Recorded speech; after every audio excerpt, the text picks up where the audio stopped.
You probably think of Claude as, a really smart chatbot, great for summaries, brainstorming maybe. But that picture, it's changing a lot. Yeah, it's really not just about chatting anymore.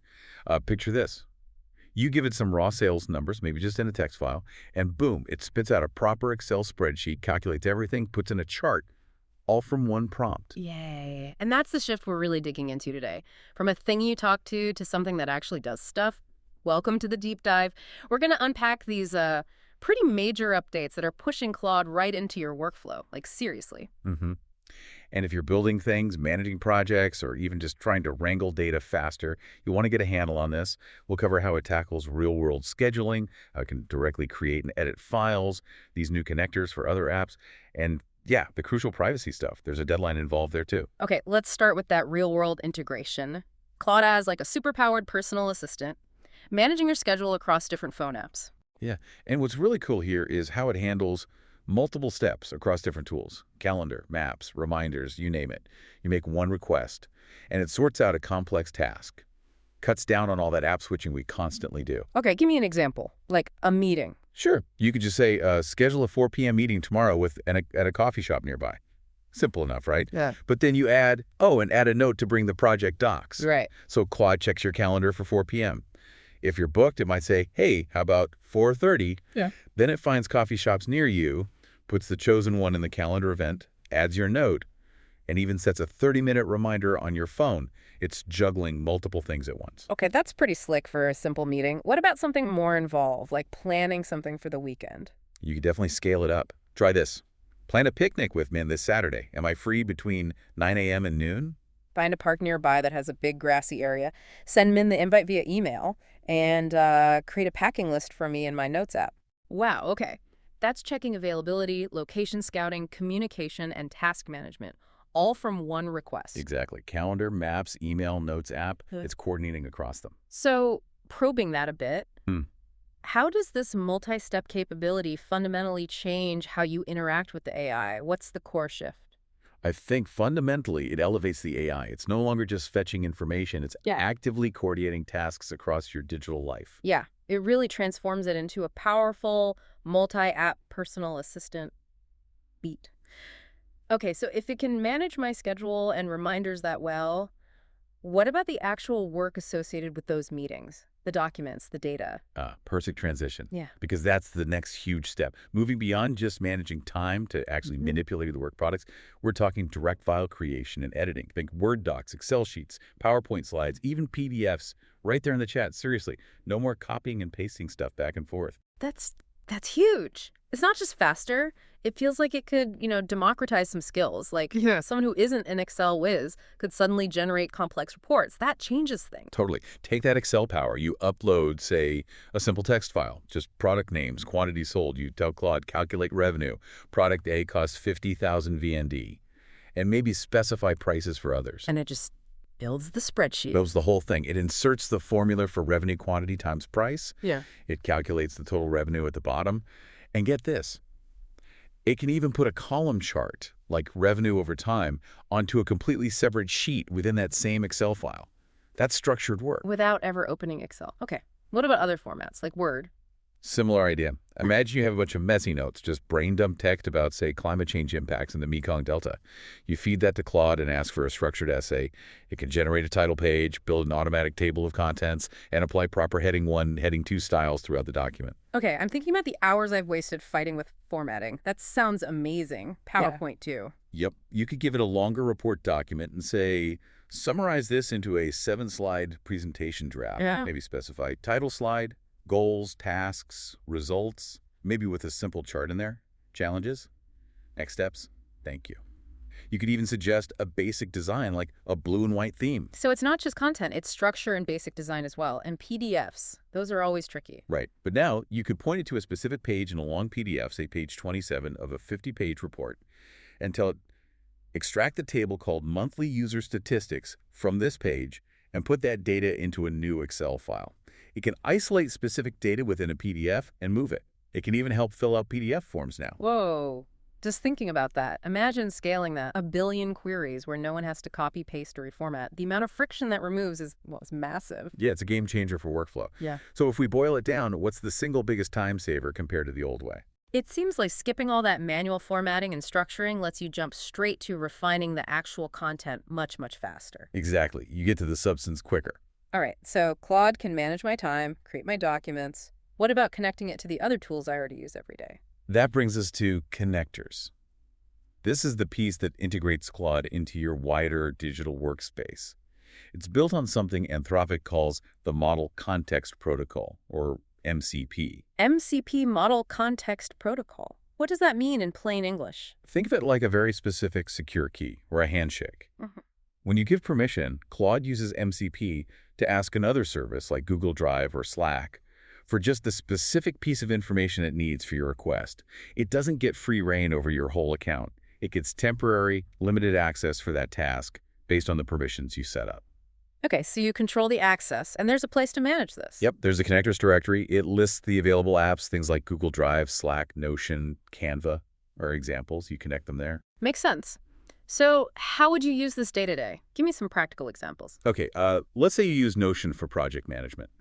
You could ask Claude, check my Q4 marketing plan board in Notion, find all the tasks assigned to me that are currently marked in progress, and list them. You don't have to go filter yourself. Claude uses the connector to fetch that specific info. Right, it does the digging. What about cloud storage? Google Drive. Sure, you could say, search my monthly reports folder in Google Drive, find any documents with revenue in the title from the last 3 months. Read them and give me a summary of the key business points. It finds, reads, and synthesizes information across multiple files. That could save a lot of searching. Slack, can it help with catching up? Definitely. You could ask, check the hashtag general announcements channel in Slack for the last 24 hours. Did I miss any important updates? It can scan and flag things for you. In Canva, can it actually make designs? It can draft them. So you might say, generate a draft Instagram post design in Canva using my promo template. The text should say 30% off all products. It kicks off the process for you. Okay, these sound incredibly useful. Is there a catch? Are they available to everyone? Good question. That's the main limitation right now. Most of these connectors are tied to the paid plans Pro, Team, Enterprise. And sometimes full functionality might require you to be using the desktop app rather than just the web interface. So you need to check your plan details. Got it. Paid feature, mostly. Okay, with all this power accessing calendars, creating files, connecting to other apps, the conversation naturally turns to privacy and data control. That feels more critical than ever. Absolutely vital. And Anthropic has just updated its terms of service and privacy policy, giving users a much clearer choice about how their data is used, specifically for training future AI models. Okay, this sounds important. What's the choice exactly? So for users on free, Pro, and Max plans, you now have a direct option. You can explicitly opt in or opt out of letting Anthropic use your conversations and any code you work on with Claude to train their future models. Right, so if I opt in, what happens then? If you opt in, your data can be used for training purposes. Anthropic says they might store this data for up to 5 years. Important note, if you delete a specific conversation, that particular deleted data won't be used for training going forward. Okay, and if I opt out? Opting out means the previous policy basically stays in effect for you. Your data is stored for a much shorter period, generally around 30 days, mainly for safety and monitoring. And crucially, your conversations will not be used to train their models. This is the more confidential setting, the one you'd likely want if you're handling sensitive business or client information. That seems pretty clear. Opt-in means they train on your data, opt-out means they don't. But you mentioned a deadline earlier. Yes, this is the really critical part, especially for existing users. You need to make this opt-in or opt-out choice by September 28, 2025. September 28th, 2025. Why is that date so important, particularly for people on paid plans who might have sensitive data flying around? What's the risk of missing it? The risk is the default. If you're an existing user and you don't actively make a choice by that September 2025 deadline, your account will likely default to the opt-in setting, which means your data, potentially including sensitive business information you've discussed with Claude, could automatically start being used for model training after that date. Okay, so inaction means you're opted in.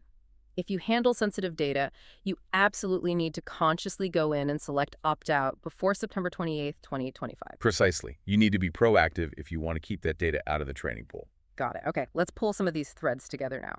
We've talked scheduling, files, connectors, privacy. How does this all look when applied to specific jobs or roles? Like targeted use cases. Yeah, this is where you see Claude becoming less of a general tool and more like a specialized partner. Take developers, for instance. The automation potential for data tasks is huge. You could upload a CSV file, maybe userfeedback.csv, and ask Claude to write the entire Python script to read it. Run sentiment analysis, positive, negative, neutral on the feedback, save those results to a new CSV, and even generate a pie chart visualizing the sentiment breakdown. Wow, so it's not just suggesting code snippets, it's writing the whole workflow script. That skips a ton of setup. Although I have to admit, I still wrestle with prompt drift myself sometimes when I try to chain too many complex steps together like that. Oh yeah, prompt drift is definitely a thing, where the AI kind of loses the plot halfway through a really long, complicated request. It can happen if you stack too many instructions at once without breaking them down. Exactly, it just sort of wanders off. But back to the use cases, what about students or researchers? Huge potential there too. Imagine asking Claude to find, say, 5 recent scientific articles on CRISPR-Cas9. Then summarize each one into 3 bullet points, include the links, and compile all of that into a single, properly structured Word document. Ready for review. That's automating the literature review assembly line, basically, and for project managers. Think about combining connectors with scheduling. You could tell Claude, go to my Trello board, grab all the cards marked urgent to do. Then schedule a meeting for tomorrow at 10 a.m. in Google Calendar to discuss them, and paste the list of those Trello cards right into the calendar invite's description. That's like connecting different work streams automatically, stacking those Lego blocks of data, as you said. Exactly. So thinking about these specialized roles, developers, researchers, PMs, how does this level of automation and customization really impact their daily work? What's the cognitive benefit? Well, it seems like it completely automates the tedious, time-consuming setup and structuring work, formatting documents, writing boilerplate code, hunting for information across apps, freeing them up to focus on the actual analysis, strategy, or creation. Couldn't agree more. It handles the scaffolding so you can build faster. Okay, this is all incredibly powerful stuff, but to actually use it well, people probably need some guidance. Any best practices or tips? Definitely. We've got 4 quick ones. First, and this is crucial, always check which features are actually available in your specific plan. A lot of the really advanced stuff, especially complex file handling and many connectors, are often limited to the Max, Team, or Enterprise tiers. Don't assume you have everything. Good point. Check your subscription level. What's tip 2? Tip 2 tackles that prompt drift issue we mentioned. The key is to break down complex requests. Instead of asking for everything at once, guide Claude step by step. Ask it to summarize the data first, then ask it to create an outline based on the summary. Then ask it to draft the document section by section. Smaller sequential steps improve accuracy dramatically. Okay, breakdown. Makes sense. Tip 3. Manage your permissions, especially if you start using connectors. You're granting Claude access to other apps. Make it a habit to periodically go into your Claude settings, review which apps are connected, and revoke access for any you don't actively need anymore. Just good digital hygiene. Right. Keep track of who has keys to what. And the last tip. Tip 4 relates to Claude's ability to search the web now. While that gives it access to current information, remember that the web isn't always reliable. So if you're using Claude's output for anything important, a business decision, a published report, critical facts, always double-check the information, especially facts and figures. Verify against trusted sources. Solid advice. Trust but verify, especially with web data. So wrapping this all up, what's the really big picture here, the core takeaway? I think it's this fundamental shift we've been talking about. Claude isn't just answering questions anymore, it's actively doing the work. When you combine that direct file creation with the connector ecosystem, it means way less time spent juggling browser tabs and apps, and much more time available for higher-level thinking and decision-making. I agree. It feels like the value you can extract from AI like Claude is now directly tied to how quickly you can adapt and integrate these newer, more active capabilities into how you actually work. So the call to action really is start experimenting. Try out these integrated tools, see how they fit your workflow. But crucially, pay close attention to those privacy settings and make your choice before that September 2025 deadline. See where you gain the most leverage, where it saves you the most effort. Beat. That's our deep dive for today.